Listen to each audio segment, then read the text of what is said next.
जिसकी लेखनी में शुद्धता और जिसके कण कण में भगवान और फौजियों का नाम हो, आज इस पावन धरा पर इस माँ भारती का एक ऐसा लाडला जिसने संत, सैनिक, सिविलियंस, माता और बहनाओं को जोड़ करके राजनीति के उन लोगों को यह हुंकार दे दी कि भारत का सबसे बड़ा गैर राजनीतिक संगठन जय हिंद मंच राजनीतिक पार्टियों से उठ करके है। करमवीर भाई, मैं आपको सैल्यूट करता हूं आपके इस सफल आयोजन के लिए।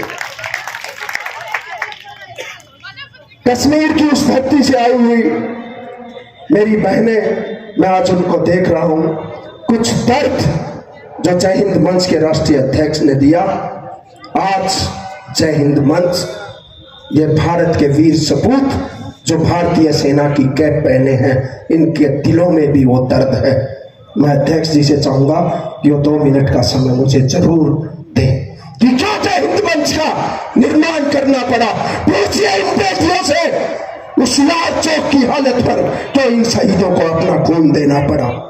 उस दर्द को जब पास में देखा, तब 1988 में उस गांव की धरती से निकल करके मां भारती का सीना फाड़कर अन्न पैदा करता है किसान, और इस किसान के प्रत्येक दाने की कीमत जब वो सैनिक अपना लहू दे करके चुकाता है, तो तब जय हिंद मंच का सदस्य बनता है।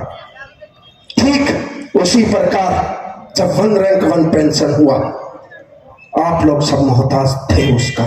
यह देश का दुर्भाग्य था कि भारतीय सेना सड़कों पर थी।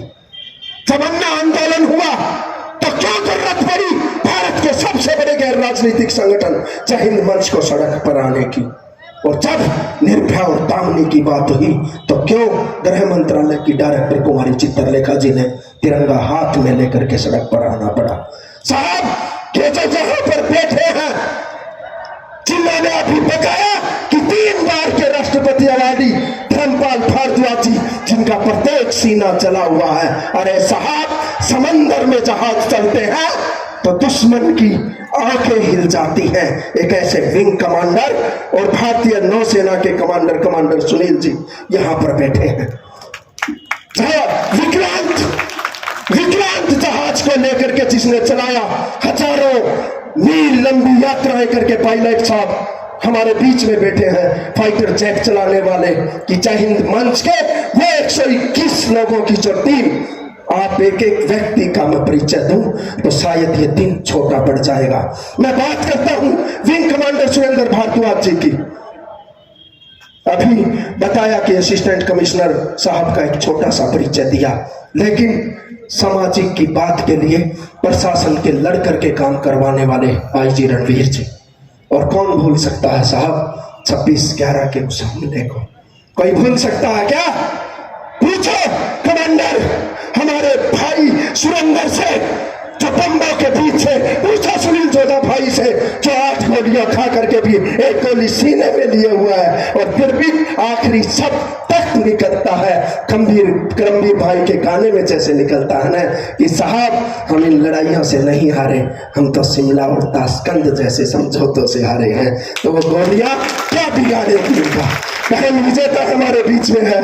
मैं चाहूंगा कि उकलाना से चेयरमैन साहब जो पूरा जीवन पौधे लगा करके समाज के हित के लिए जिए, ऐसे ऐसे वीर यहाँ पर बैठे हैं। मैं सबको नतमस्तक होकर के जय हिंद सैल्यूट करता हूँ। आज सभी जनप्रतिनिधि यहाँ पर हैं। आपने कहा कि पार्षद मेरे भाई हैं।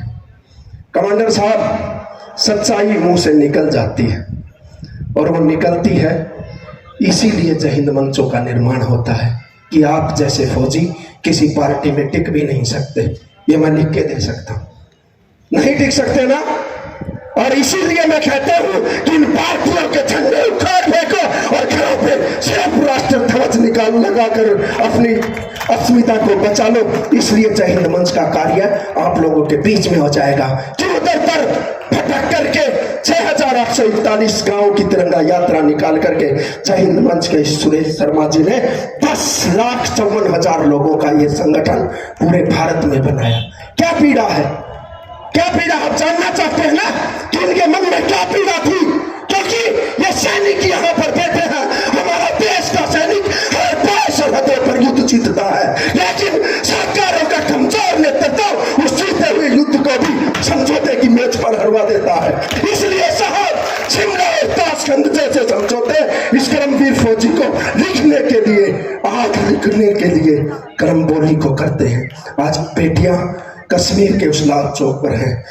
10 तारीख को 4 बार जिस प्रकार से लाल चौक पर तिरंगा फहराया, धारा 370-35 तुड़वाई, उसी लाल चौक पर 10 तारीख को जय हिंद मंच फिर से चीफ गेस्ट के तौर पर जा रहा है।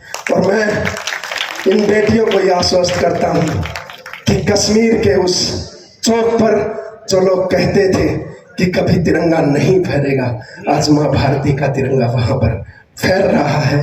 और आप भी इस कार्यक्रम में आकर के फहराएंगे ना, फहराएंगे तो फहराएंगे तो सैनिक यहाँ पर हैं।